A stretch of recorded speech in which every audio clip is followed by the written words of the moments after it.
vous propose la correction de l'exercice 6 sur les limites avec les fonctions logarithmes. Avant de commencer l'exercice, je vous rappelle les formules sur les limites. Donc, première limite, on sait que la limite quand x tend vers plus l'infini de ln de x, ça fait plus l'infini. La limite quand x tend vers 0 plus de ln de x, ça fait moins l'infini. Et ça, on peut le voir graphiquement.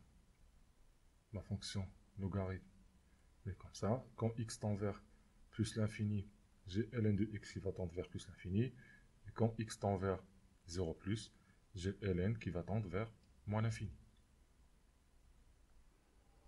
J'ai aussi les croissances comparées. La limite quand x tend vers plus l'infini de ln de x sur x, ça fait 0. Et la limite quand x tend vers 0 plus de x ln de x, ça fait 0. Et ça aussi, on peut le voir graphiquement. Si je prends ici ma droite y est égal à x, on voit bien que x va l'emporter sur le logarithme. Donc du coup, quand x tend vers plus l'infini, on peut considérer comme ça. On peut considérer ln de x comme une constante. Ça va être positif, donc ça va être une constante sur l'infini, ça fait 0. Et quand x tend vers 0 plus, pareil, je considère que c'est une constante, 0 fois une constante, ça fait 0. Et enfin, on a la limite quand x tend vers 0 de ln de 1 plus x sur x qui fait 1. Donc on va démontrer cette formule-là à l'aide du taux d'accroissement. On sait que la limite quand x tend vers a de f de x moins f de a sur x moins a, ça va nous donner f' de a. Donc ici, f de x, ça fait ln de 1 plus x. F de a, ça va être 0, donc f de 0, ça fait ln de 1 plus 0, ce qui fait ln de 1, ce qui fait 0. Du coup, on va voir la limite quand x tend vers 0 de f de x moins f de 0 sur x moins 0. Ça va nous donner f' de 0. Ce qui correspond à la limite quand x tend vers 0, f de x, on a dit que c'était ln de 1 plus x, divisé par x moins 0, ce qui fait 0, est égal à la dérivée de f en 0. Donc si je dérive f de x, donc f' de x, ça va nous donner 1 sur 1 plus x. Je rappelle que ça fait g' sur g, donc 1 plus x prime, ça fait 1, donc 1 sur 1 plus x. Et quand je calcule f' de 0, ça fait 1 sur 1 plus 0, ce qui fait 1. Donc voilà pour la démonstration. Passons maintenant à la première question. Donc ici, on a une limite en plus l'infini de x moins ln de x. Donc chaque fois, je vérifie est-ce que j'ai une forme indéterminée ou pas. Donc x, ça va tendre vers plus l'infini. Ln de x, ça va tendre vers plus l'infini. Avec moins, ça fait moins l'infini. Forme indéterminée. Donc il faut quoi? Il faut essayer d'enlever cette indétermination. Donc l'objectif, c'est essayer de se ramener à la formule x tend vers plus l'infini de ln de x sur x qui fait 0.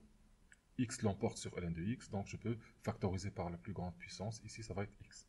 Donc ça fait limite quand x tend vers plus l'infini de x facteur de 1 moins ln de x sur x. Donc, or, on a la limite quand x tend vers plus l'infini de ln de x sur x, ça fait 0 par croissance comparée. Donc, la limite quand x tend vers plus l'infini de 1 moins ln de x sur x, ça va donner 1 par addition. Ainsi, par produit, on va voir la limite quand x tend vers plus l'infini de x facteur de 1 moins ln de x sur x, qui fait plus l'infini. On va voir plus l'infini fois 1. Passons maintenant à la deuxième. Donc là, on regarde en plus l'infini. Donc on a ln de x sur x qui va tendre vers 0, par croissance comparée 0. X plus 1, ça va tendre vers plus l'infini. Donc ça fait plus l'infini, il n'y a pas de problème. Donc on va dire la limite quand x tend vers plus l'infini de ln de x sur x est égal à 0 par croissance comparée. Et la limite quand x tend vers plus l'infini de x plus 1, ça fait plus l'infini. Donc, par addition, la limite quand x tend vers plus l'infini de f de x, ça va être plus l'infini. Passons maintenant à la troisième. Donc là, j'ai la limite en 0 plus, c'est pas plus 0, c'est 0 plus. Donc si je regarde ici, ça va tendre vers plus l'infini, et ça va tendre vers moins l'infini. Forme indéterminée. Donc ici, je vais essayer de mettre tout sur le même dénominateur. Comme ça, je vais avoir x ln de x, et j'utilise la croissance comparée. Donc on fait limite x tend vers plus l'infini de 1 plus x ln de x divisé par x. Donc là, j'ai juste multiplié par x et j'ai divisé par x. Or, la limite quand x tend vers 0 plus, pardon, ici c'est 0 plus, de x ln de x, ça fait 0. Donc, la limite quand x tend vers 0 plus de 1 plus x ln de x, ça fait 1 par addition. Donc, la limite quand x tend vers 0 plus de 1 plus x ln de x sur x, ça va faire 1 sur 0 plus, ce qui fait plus l'infini. Et là, je peux dire par quotient. Passons maintenant à la quatrième.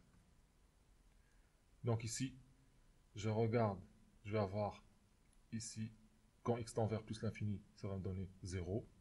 Donc ici, ça fait 1. Du coup, ln de 1, ça fait 0. Et là, je vais avoir plus l'infini fois 0, forme indéterminée. Donc ici, je regarde, j'ai ln de 1 plus quelque chose. Donc ça peut me rappeler la formule ln de 1 plus x sur x, qui va tendre vers 1, quand x tend vers 0, 0 plus. Donc du coup, ici, j'ai plus l'infini, et moi, la formule, c'est 0 plus. Donc qu'est-ce qu'on peut faire? On va essayer de faire un changement de variable pour arriver à cette formule-là. Donc on pose y est égal à 1 sur x. Donc ici, quand x tend vers plus l'infini, ça va impliquer que y va tendre vers 0 plus. Et on va aussi avoir y qui est égal à 1 sur x, implique que x, ça va donner 1 sur y. Et maintenant, je change ma limite. Donc y, on a dit que ça va tendre vers 0 plus. X, c'est égal à quoi? 1 sur y plus 1 sur y multiplié par ln de 1 plus 1 sur x, ça fait y. Du coup, ça fait la limite quand y tend vers 0 plus de 1 sur y plus ln de 1 plus y sur y. Or, on sait que la limite quand y tend vers 0 plus de ln de 1 plus y sur y, ça fait 1. Et la limite quand y tend vers 0 plus de 1 sur y, ça fait plus l'infini. Donc, par addition, on a la limite quand x tend vers plus l'infini de f de x qui va être égal à plus l'infini. On va avoir plus l'infini plus 1, ça fait plus l'infini. Passons maintenant à la cinquième. Ici, on a la limite en plus l'infini et moins l'infini. Pour la première limite, quand x tend vers plus l'infini de exponentielle de x, ça fait plus l'infini. Donc, la limite quand x tend vers plus l'infini de exponentielle de x plus 2, ça fait toujours plus l'infini, par addition. Et donc, par composition, parce que je vais composer la fonction logarithme avec la fonction exponentielle de x plus 2.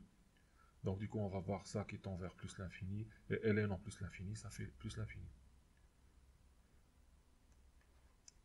On a la limite quand x tend vers plus l'infini de ln de exponentielle de x plus 2 est égal à plus l'infini. Maintenant pour moins l'infini. Donc pareil, limite quand x tend vers moins l'infini de exponentielle de x, ça fait 0.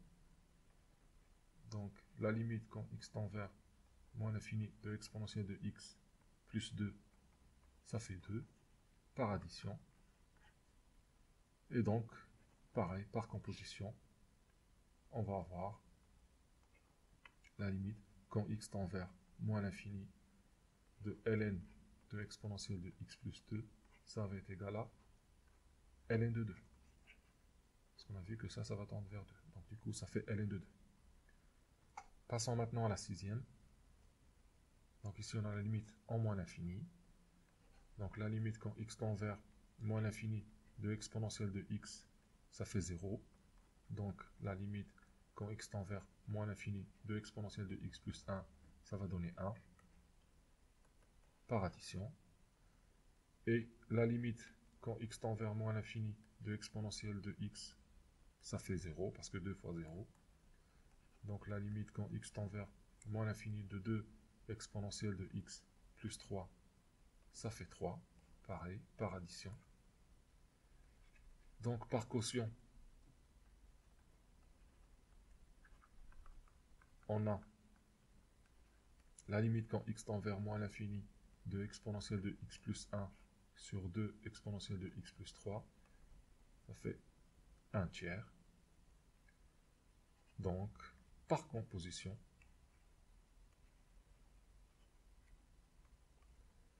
on a la limite quand x tend vers moins l'infini de f de x qui va être égal à ln de 1 tiers, ce qui fait moins ln de 3.